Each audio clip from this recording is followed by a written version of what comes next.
네, 류밀 기자 어서 오십시오. 안녕하세요. 안녕하십니까. 성남시가 추진 중인 청년 배당 제도에 대해서 보건복지부가 받아들일 수 없다, 불수용 결정을 내렸군요. 네, 그렇습니다. 일단 성남시는 앞서서 지난 9월 관내 주민등록을 두고 또 3년 이상 거주한 만 19세에서 24세 청년에게 분기당 25만 원씩 연간 100만 원을 청년 배당금으로 지급하겠다라고 밝혔는데요. 사회보장기본법에 따라서 일단 보건복지부에 협의를 요청한 상태입니다. 예. 이 제도는 일단 청년 복지 향상, 또 청년의 취업을 돕겠다 이런 목적으로 이제 최소한의 기본권을 보장하자라는 취지로 시작을 했는데요. 소득과 일자리가 있냐 없냐 이런 걸 떠나서 모든 대상 청년에게 이제 기회를 주기 때문에 성남시에서 사용할 수 있는 상품권, 또 카드 이런 것들 지급해서 지역 경제도 돕겠다라는 목적으로 시작을 한 겁니다. 네, 취지는 좋은 것 같은데 그런데 이 제도를 보건복지부는 왜 수용할 수 없다고 하는 걸까요? 일단은 여러 가지 이유를 들었는데요. 사업이 과연 이게 타당한 거냐? 그리고 기존의 중앙정부에서 하고 있는 사업과 좀 유사하지 않냐? 여러 가지 이유를 들고 있습니다. 제도의 목적이 청년들의 취업을 돕겠다라고 했는데 또 지역 경제를 활성화하겠다라고 했는데 과연 취업 여부를 구분하지 않고 일괄적으로 지급을 하는 게 과연 청년들의 취업을 돕는 거냐라는 의문을 제기했고요. 또 과연 그 중앙정부의 취업 성공 패키지라는 프로그램이 있는데 그것과 좀 유사한 면이 없지 않냐. 그럼 상당히 많은 제기를 해왔습니다. 그래서 네. 여러 가지 재원 조달 방안에 대해서도 의문을 제기한 상태고요. 이런 여러 가지 이유로 불수용 결정을 이유로 꼽았습니다. 네.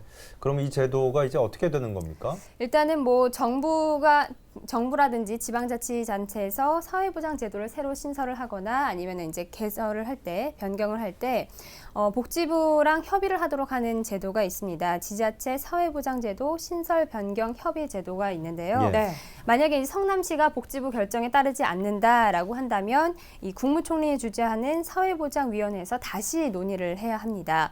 사회보장위원회는 15명의 정부위원으로 구성이 돼 있고 또 대통령이 위촉한 민간위원 15명이 함께 있는데요. 사무국 복지부 내 설치가 돼 있어서 다시 한번 또 논의 과정을 거쳐야 하는 상황입니다. 네, 그런데 사실 이 정부가 지자체의 청년 대상 사회보장제도에 제동을 건 것은 이번이 처음이 아니잖아요. 그렇죠. 앞서서 성동구에서도 차상위 계층 청년을 지원하겠다라는 사업을 발표한 바가 있고 또 이게 이제 중앙에서 하는 정부에서 운영하는 취업 성공 패키지와 유사하지 않냐 네. 같은 이유를 이제 들었습니다.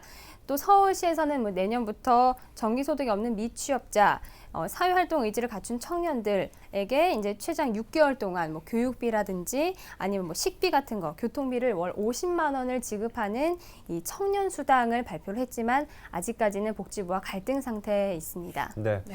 보건복지부의 이번 의견이 또 서울시의 청년 수당에는 어떤 영향을 미칠지도 궁금해지는군요. 네, 기다려보도록 하겠습니다.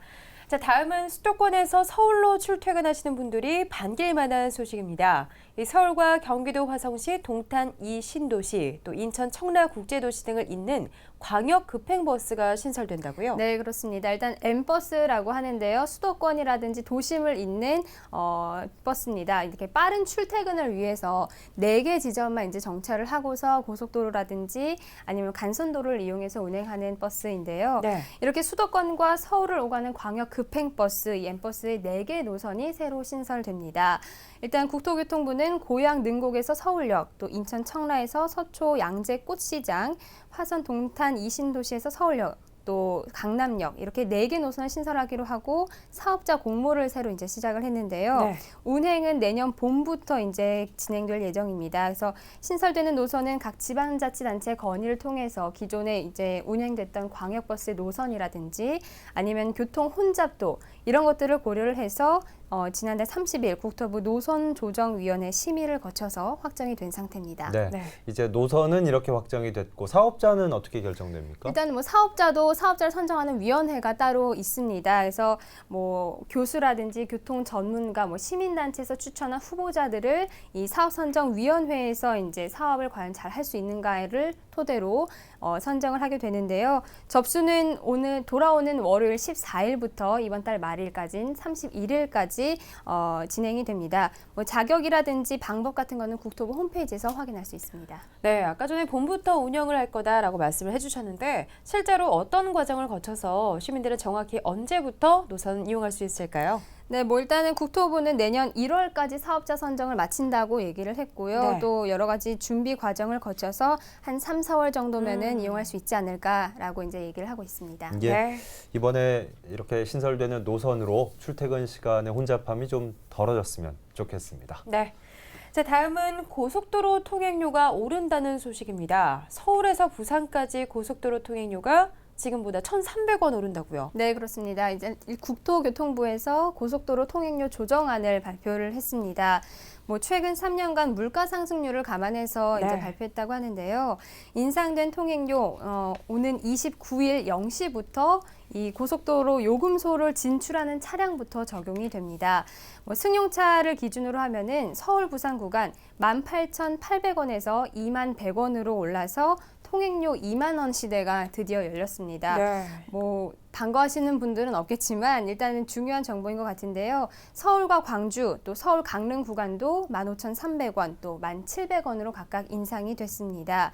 뭐 일단은 오른 부분도 많지만 예. 동결된 부분도 있거든요. 기본 요금 같은 것들은 이제 동결이 된 상태여서 짧은 구간을 이용하신 분들에게는 큰 영향은 없을 것으로 보입니다. 예. 네. 고속도로 다니시다 보면 다들 느끼시겠지만 통행료를 이제 들어갈 때 내는 경우도 있고 나올 때 내는 경우도 있잖아요. 그렇더라고요. 어떻게 다른 겁니까? 일단은 뭐 한국도로공사가 관리하는 제정고속도로 통행료는 두 가지 방식으로 나뉩니다. 들어갈 때 내느냐, 나올 때 내느냐, 일명 폐쇄식이냐, 개방식이냐로 구분이 되는데요.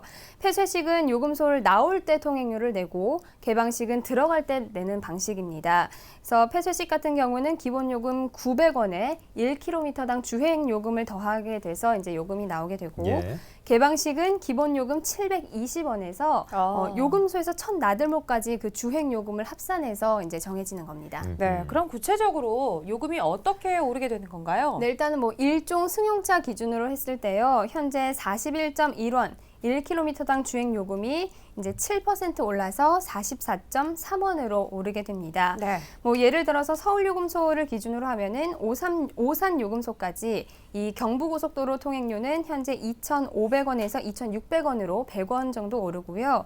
부산 요금소까지는 18,800원에서 21,000원으로 6.9% 오른 1,300원이 인상이 됩니다. 네. 일단 개방식 노선은 남해고속도로 제1지선인 요금소 한 곳만 빼면 통행료가 오르지 않는데요. 고속도로 통행료가 50원 단위로 반올림되는 겁니다. 예. 그래서 기본 요금과 주행 요금을 더해서 계산된 통행료가 예를 들어서 뭐 1,049원이다 하면은 1,000원만 내시면 되고요. 네. 합산한 결과 1,051원이 넘는다 하면은 1,100원을 내시면 되겠습니다. 민자고속도로 중에서 요금이 안 오르는 곳도 있다면서요? 네, 그렇습니다. 10개 가운데 절반 정도 통행료가 이제 인상이 되고 나머지 이제 그대로 유지가 되는데요. 천안, 논산, 또 대구, 부산, 서울, 춘천 같은 경우는 지금보다 3.4% 오른 요금으로 적용이 됩니다. 또 반면에 인천공항이나 뭐 용인, 서울 같은 경우는 동결된 상태인데요.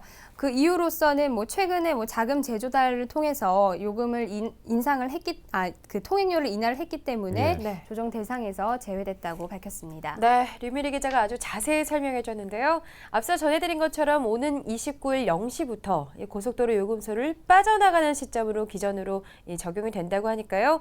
고속도로 이용하실 때 참고하시면 되겠습니다. 네, 지금까지 수도권 이슈 브리핑 류미리 기자와 함께했습니다. 수고하셨습니다. 네, 고맙습니다. 고맙습니다.